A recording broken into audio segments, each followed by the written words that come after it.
Glacier में जीवन वैसे भी बड़ा ही दुर्लभ होता है। कभी 7-8 महीने तक लगातार बर्फ पड़ती रहती है, बंकर से बाहर निकलना मुश्किल। कभी बर्फ की चट्टानें टूटकर भयंकर प्रलय मचा देती हैं। अक्सर कई बार सैनिक इन बर्फ की चट्टानों की चपेट में आकर अपनी जान गंवा बैठते हैं। बहुत से सैनिकों के हाथ पैर बर्फ से जलने पर स्थिति ये हो जाती है कि रोग को रोकने के लिए अपने हाथ पैर तक कटाने पड़ते हैं। इन सब प्राकृतिक प्रकोपों के अलावा अचानक शत्रु के तोपों की बमबारी अपनी क्रूरता का प्रमाण देती रहती है। एक दिन मुख्यालय से टेलीफोन द्वारा संदेश आया, रात के 10 बजे के लगभग हेलीकॉप्टर से चिन्हित स्थान पर खाद्य सामग्री गिराई जाएगी, अतः उसको ले लिया जाए। कैप्टन महेंद्र ने राजन और गणेश को आदेश दिया। वे दोनों रात के 10 बजे हेलीकॉप्टर से गिराई खाद्य सामग्री को चिन्हित स्थान से इकट्ठा कर बंकर में ले आए। गणेश और राजन को वह चिन्हित स्थान ज्ञात था। इससे पहले भी वहां से खाद्य सामग्री, गर्म वस्त्र, तकनीकी संबंधी सामग्री आदि ला चुके थे। गणेश और राजन रात के 10 बजे से पहले चिन्हित स्थान पर सामग्री को लेने गए थे। राजन ने रेडियो सेट अपनी पीठ पर लिया हुआ था ताकि कैप्टन महेंद्र और लखवीर सिंह के साथ प्रत्येक सूचना को साझा करता रहे। वहां अन्य बंकरों से भी सैनिक अपना सामान लेने आए हुए थे। समय पर हेलीकॉप्टर आया, खाद्य सामग्री गिराकर चला गया। सबने अपने अपने सामान की पहचान की, इकट्ठा किया और अपने अपने बंकरों की तरफ रुख करने लगे। गणेश और राजन भी खाद्य सामग्री को उठाए हुए बर्फ की सफेद रोशनी में सावधानी के साथ अपने बंकर की तरफ बढ़ रहे थे। अचानक दुश्मन की तोपों की बमबारी आरंभ हो गई। दुश्मन को भारत की नूरी पोस्ट में हेलीकॉप्टर आने की भनक लग गई थी। हेलीकॉप्टर की आवाज दुश्मन के कानों तक पहुंच गई थी। गणेश और राजन ने खाद्य सामग्री को नीचे रख दिया और जल्दी से पत्थर के समान समतल होकर जमीन पर लेट गए। यह युद्ध के समय बमबारी से बचने का प्रथम प्रयास होता है। नीचे लेटते समय राजन की पीठ पर लदा हुआ रेडियो सेट उसके सिर से टकरा गया। राजन के मुंह से चीख निकल गई, आइयो अम्मा, चोट लग गई रे। राजन की यह कराह सुनते ही गणेश ने सोचा, दुश्मन की तोपों की बमबारी से कोई छर्रा आकर राजन को लग गया है। गणेश ने राजन की सहायता करने के लिए जैसे ही उठा, बम का एक टुकड़ा गणेश की छाती में लग गया और गणेश घायल होकर वहीं गिर पड़ा। राजन ने गणेश को घायल होते हुए देख लिया था।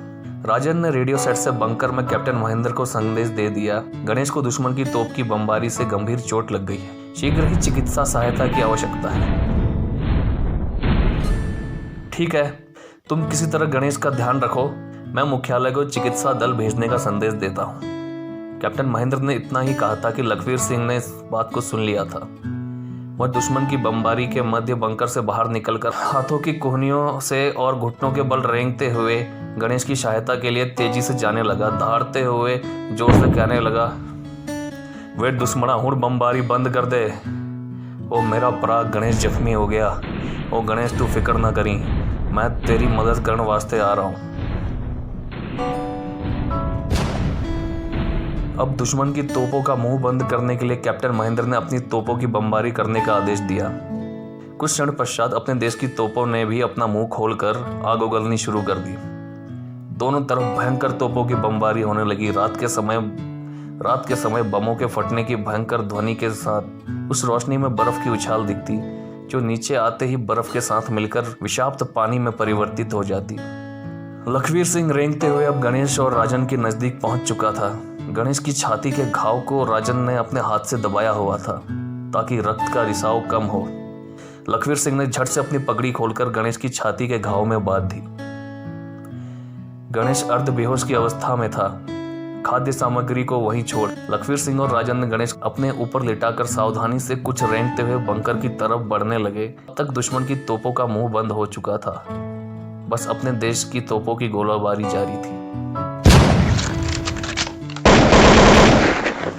लखवीर सिंह और राजन गणेश को लेकर बंकर के अंदर पहुंच चुके थे। गणेश के घाव में बंधी लखवीर सिंह की पगड़ी खून से भीगकर लाल हो चुकी थी। कैप्टन महेंद्र ने मुख्यालय को जल्दी हेलीकॉप्टर भेजने का संदेश दिया। साथ ही अपनी तोपों की बमबारी दुश्मन के ऊपर जारी रखने का आदेश दिया ताकि बमबारी की आड़ में अपना हेलीकॉप्टर आसानी से आ सके, जिससे गणेश को शीघ्र ही इलाज के लिए चिकित्सालय भेजा जा सके। गणेश की सांस इतनी तेज चल रही थी तब तक अन्य बंकरों के सैनिक भी आ चुके थे। प्राथमिक उपचार करने वाले सैनिक ने गणेश के घाव से लखवीर सिंह की पगड़ी को उतारकर देखा। जल्द ही दवाई लगाकर दूसरी पट्टी करने लगा और अचानक गणेश की सांस बंद हो गई। सब बहुत चक्के रह गए।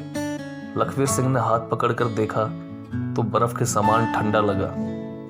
गणेश की देह से प्राण अनंत में चले गए थे, जहां से प्राण वापस नहीं आ सकते। अब हेलीकॉप्टर भी आ चुका था, डॉक्टर साहब भी, पर कोई लाभ नहीं। जिसके प्राण बचाने के लिए आए थे उसके प्राण जा चुके थे। डॉक्टर साहब ने निरीक्षण किया, केवल इतना कहा, ओह देर हो गई। अचानक लखवीर अपनी राइफल लेकर बंकर से बाहर आ गया और दुश्मन की दिशा में ताबड़तोड़ फायरिंग करने लगा।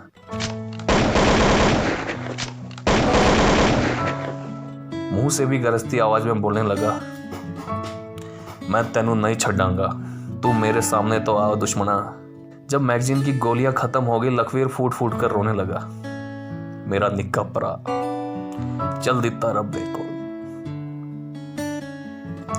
बंकर से आए हुए सैनिकों ने लखवीर सिंह को समझाया, बाहर से बंकर के अंदर ले गए। जिस हेलीकॉप्टर में गणेश के इलाज के लिए चिकित्सा दल आया था, उस हेलीकॉप्टर में अब चिकित्सा दल के साथ गणेश का पार्थिव शरीर भेजने के लिए तैयारी हो रही थी। कैप्टन महेंद्र ने सैटेलाइट फोन से गणेश के घर गणेश की मृत्यु संबंधित संदेश देते हुए टेलीफोन किया। हेलो, मैं कैप्टन महेंद्र बोल रहा हूँ, सियाचिन ग्लेशियर से। गणेश, इससे आगे कैप्टन महेंद्र बोल नहीं पाए। गणेश के घर उसके बाबू ने टेलीफोन उठाया था। वे कहने लगे, हाँ कप्तान साहब, मैं सुन रहा हूँ। आप सबको आशीर्वाद।